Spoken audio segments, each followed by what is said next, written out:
Hello coaches, welcome back to another Modern Soccer Coach Breakdown. We've got a couple of messages about how many formations, how many systems should you have in your game model, and as it's coming up to pre-season and teams are preparing their game model for the upcoming season, I thought why not have a look at it today. If you're looking for some pre-season session ideas, please don't forget to check out modernsoccercoach.com. I'll put the link below. Also, if you enjoy this discussion and you want access to more webinars around principles, game models, systems, formations, join MSC Insider. I'll also put the link below. We will have a follow-up full webinar about this specific. All right, systems, formations, let's go.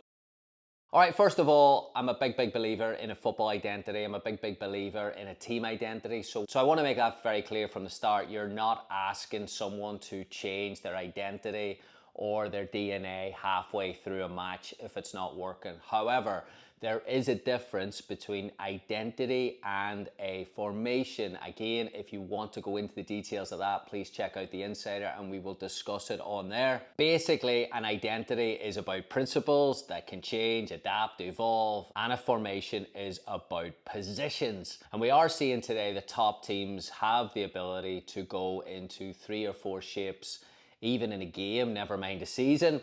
So how many shapes should you have and how many shapes should you prepare for?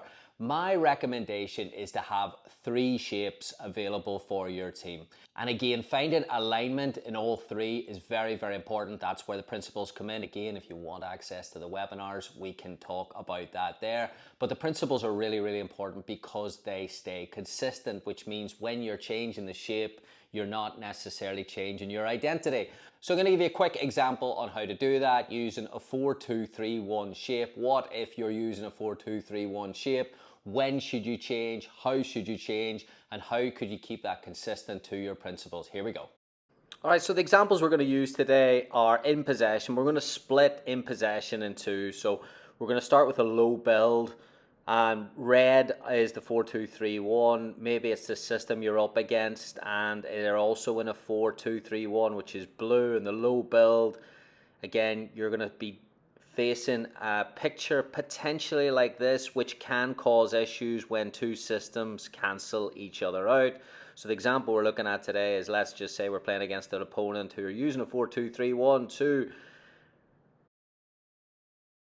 close off service to those holding midfielders and then invite the red team to play wide. And when they play wide, they shift over really aggressively and make it really difficult to play any passes inside. And also with the 9 coming back to the number 5, it makes it really difficult. So it can be also difficult for the red team to play and access that space for the number 10, which can create attacking opportunities.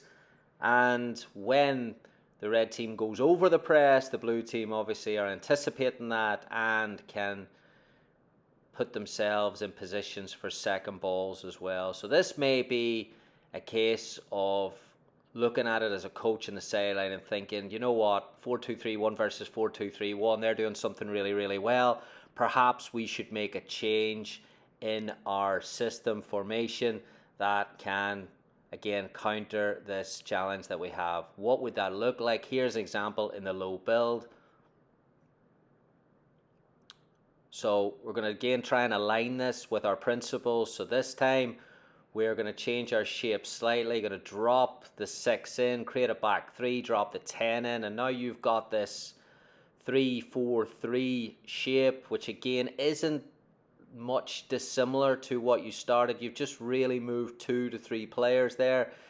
Then when the ball is played back, because you've got that extra centre back, you change the passing angles and you give the full back an option to get out of pressure. And because they've shifted over aggressively, there's space on the weak side, and with the wing backs and the 7s, 11s and the 9 on the inside channels, you now have a great opportunity to create goal scoring chance.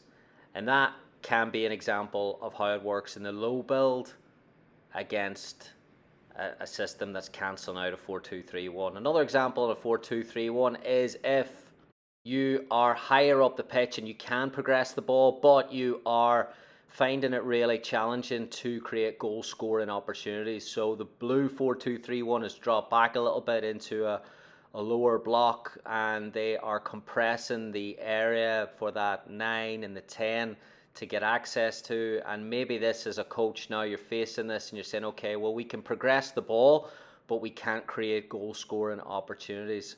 And why is that? Again, it's important, I think, as a coach to understand why something may be holding your team back a little bit tactically. So in this case, again, we look at the space for the 9 and the 10.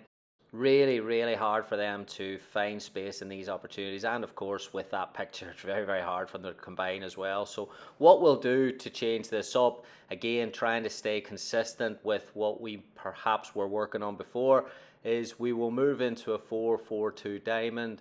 And now the pictures change slightly. So now you've still got that numerical numbers in midfield, because the two fullbacks were willing to push on anyway.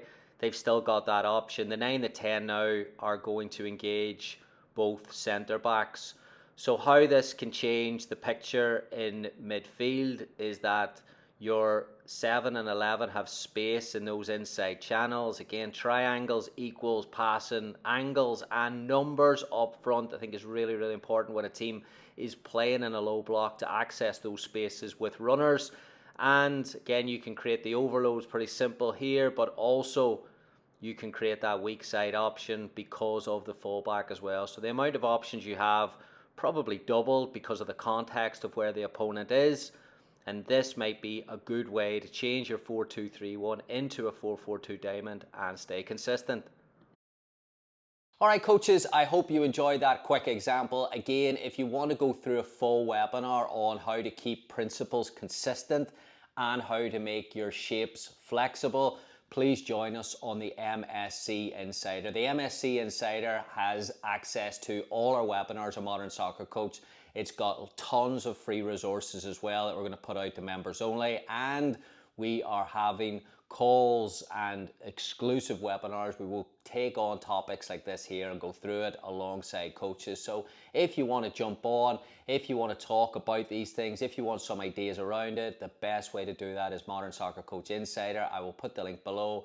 It's only $10 a month, and the amount of content you get is incredible. Hope to see you there. Thanks so much for the support. See you next week. Goodbye.